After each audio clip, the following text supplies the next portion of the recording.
नहमदुहु व नुसल्ली अला रसूलिहिल करीम अम्मा बाद फ़ौज़ बिल्लाहि मिनश्शैतानिर रजीम बिस्मिल्लाहिर रहमानिर रहीम। मौज़िज़ नाज़रीन, अस्सलामु अलैकुम व रहमतुल्लाहि व बरकातुहू। मैं हूँ मियाँ मोहम्मद अकरम, आपकी खिदमत में हाजिर। सबसे पहले तो आपको आज का जुमातुल मुबारक। तारीख बताती है कि जब तातारियों ने मुसलमानों के ऊपर यलगार कर रखी थी,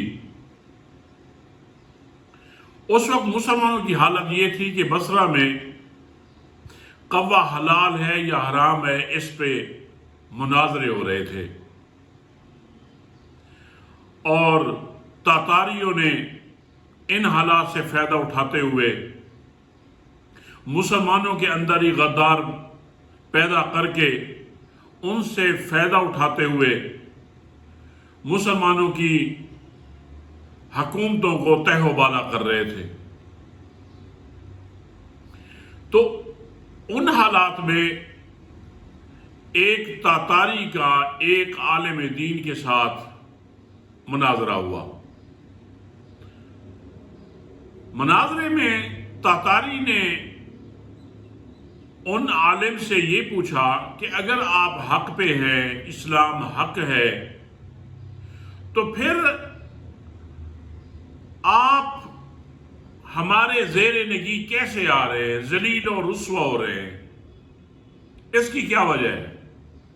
अगर आप समझते हैं कि हम हक पे हैं, इसके बावजूद भी तबाही और बर्बादी आपका मुकद्दर बन रही है। तो उस वक्त उन आलिम दीन ने बड़ा खूबसूरत जवाब दिया।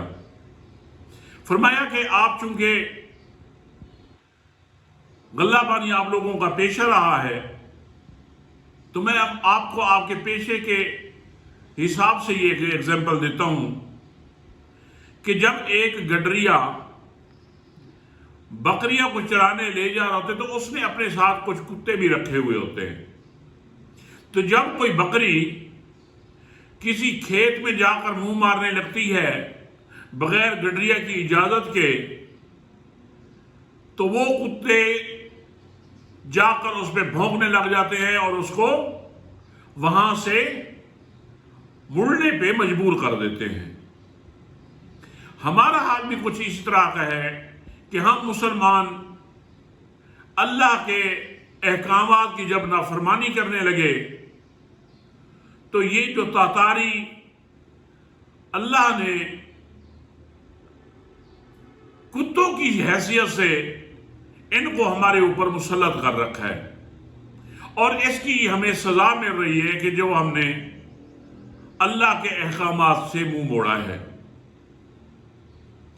तो नाज़रीन, इस वक्त जो पीडीएम और उनके जो सहूलतकार हैं, मैं तो यही समझता हूं कि ये इस वक्त पीटीआई, इनके कारकुन और 22 करोड़ अवाम इनके ऊपर इसी तरह मुसल्लत कर दिए गए हैं और इनका मकसद ये है कि हम अपने अल्लाह की तरफ रजू कर लें, हम उनकी तरफ लौट आए, अल्लाह के अहकामात वाली जिंदगी गुजारना शुरू कर दें।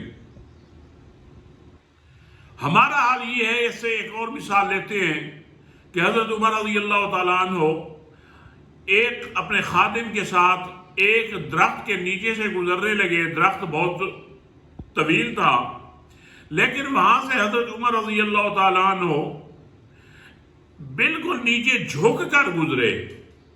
जब ये अमल उनके खादिम ने देखा तो अर्ज किया कि ए अमीरुल मोमिनीन, आपके इस अमल से मुझे कुछ समझ नहीं आया। दरख्त तो बहुत ऊंची था, इसकी कोई टहनी आपको नहीं छू रही थी, लेकिन आपका इस तरह का झुकना, ये जरा वजाहत फरमा दे। तो हजरत उमर रज़ी अल्लाह तआला ने फरमाया कि जब मैं हजरत मोहम्मद मुस्तफ़ा सल्लल्लाहु अलैहि वसल्लम उनके साथ जब मैं इस दरख्त के नीचे से गुजर रहा था, उस वक्त ये दरख्त छोटा था और इसकी टहनियां नीचे लटकी हुई थी। जब हजरत मोहम्मद सल्लल्लाहु अलैहि वसल्लम यहां से गुजरे तो वो झुक कर गुजरे ताकि टहनियां उनको लग न सके। تو جب میں نے یہ عمل دیکھ لیا، اب یہ درخت اگر آسمان کی بلندیوں کو بھی چھو لے، عمر یہاں سے ایسے ہی گزرے گا جیسے اس نے حضرت محمد مصطفیٰ صلی اللہ علیہ وسلم کو گزرتے دیکھا۔ وہ عمر جن کے بارے میں مورخین لکھتے ہیں کہ اگر یہ 2 سال اور زندہ رہتے تو پوری دنیا پہ اسلام ہوتا، ان کا نبی صلی اللہ علیہ وسلم کی سنت سے اتنا پیار، اتنی محبت، اتنی دیوانگی، اور آج ہمارا حال یہ ہے کہ ہم فرائض سے بھی پیچھے ہٹ بیٹھے، فرائض کے معاملے میں، فرائض کی ادائیگی میں بھی کمزور پڑ گئے۔ تو میری آپ سب سے گزارش یہی ہے کہ خدا کے لیے خود بھی اس کی فکر کریں، اپنے دوسرے بھائیوں کی بھی فکر کریں، اور اگلی بات یہ ذہن میں رکھ لیں کہ جب ہم اللہ کے احکامات کی طرف لوٹ آئیں گے تو ان لوگوں کا جو آج عوام کے خلاف کھڑے ہوئے ہیں، عوام کی امنگوں کے خلاف فیصلے کر رہے ہیں، عورتوں کو جیلوں میں ڈال رہے ہیں، بچوں کو جیلوں میں ڈال رہے ہیں، عورتوں کی بے حرمتی ہو رہی ہے، بزرگوں کو بے عزت کیا جا رہا ہے، یہ لوگ کرنے والے انشاءاللہ مٹ جائیں گے جیسے تاتاری مٹ گئے تھے۔ لیکن ہم اپنا محاسبہ خود کریں، اور تھوڑا سا ایک مشاہدہ بھی ہے کہ تاریخ گواہ ہے کہ کبھی کہیں ظلم جیتا ہے، ناممکن۔ جب حق آتا ہے تو یہ مٹ کر ہی جاتا ہے، اور مٹ ہی جاتا ہے، کیونکہ یہ تو ہے ہی مٹنے کے لیے۔ تو میری آپ سب سے گزارش یہ ہے، حق بولے، حق کا ساتھ دے، اور حق کے ساتھ ڈٹ جائے۔ انشاءاللہ وہ وقت قریب ہے کہ جب ہمیں فتح نصیب ہوگی۔ اسی کے ساتھ ہی اجازت چاہتا ہوں۔ السلام علیکم ورحمۃ اللہ وبرکاتہ۔